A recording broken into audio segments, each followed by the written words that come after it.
చూడండి, ఇవన్నీ మన సైడ్ కూడా దొరుకుతాయి. ఈ పుల్లు ఎల్లో కలర్ అండి. ఒకే దీంట్లో మొత్తం ఎల్లో కలర్ అనమాట.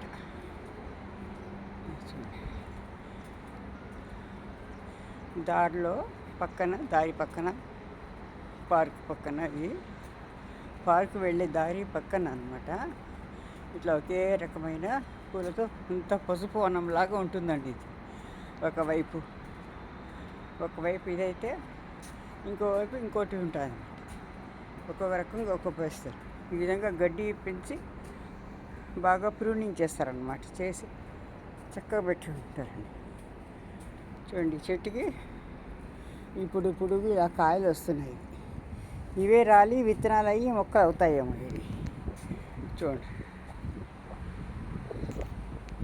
చాలా అందంగా ఉన్నాయి కదా, గాలి కదిలాడుతూ. పసుపు కలరు, అంతా ఎల్లో ఫ్లవర్స్. చూడండి, ఎల్లో వనంలా ఉంది చిన్న. సరే, థ్యాంక్ యూ ఫర్ వాచింగ్ అండి. ఛానల్ లైక్ చేయండి, సబ్స్క్రైబ్ చేసుకోండి, షేర్ చేయండి, కామెంట్ చేయండి. Thank you. ఇలా అంతమైన పూలు మొక్కల్ని చూపిస్తూ ఉంటాను దుబాయ్లో ఉన్నంత వరకు. చూడండి ఇలా కనపడుతుందండి. Thank you for watching. చూడండి, ఈ గడ్డి ఈ రకందండి. ఇది బాగా గట్టిగా ముళ్ళు ఉన్నాయి చివర్లో. ఇలాంటి గడ్డి కూడా పెంచుతారు. ఇది సైడ్లో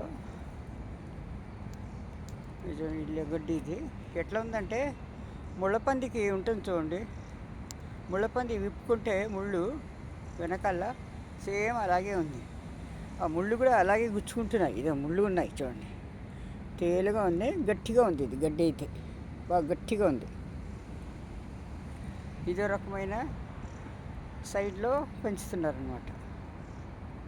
చూడండి, ఖర్జూర చెట్లని ఇలా అంతా కట్ చేసి చుట్టూ గోనె సంచితో చుట్టి పెడతారండి. స్ప్రెడ్ అవ్వకుండా అక్కడి నుంచి ఇది అవుతాయి. ఇలా అన్నిటికీ ఉంటాయి చూడండి. ఇలా కట్టి పెడతారనమాట ఖర్జూర చెట్లకు. ఇలా వచ్చిన వాటికి సైడ్ అంతా ఆకులంతా కట్ చేసి కట్టి పెడతారనమాట. ఇక్కడ చూడండి, బల్బులంతా పెట్టి నైట్ టైము వీళ్ళు వీకెండ్స్ స్పెండ్ చేయడానికి చేసుకుంటారట. ఇక్కడంతా లైటింగ్ అరేంజ్మెంట్ అనమాట. ఇవంతా చూసారా, బల్బులు అవి పెట్టేసుకొని చిన్న పార్టీలు అవి చేసుకుంటారు వీకెండ్స్లో.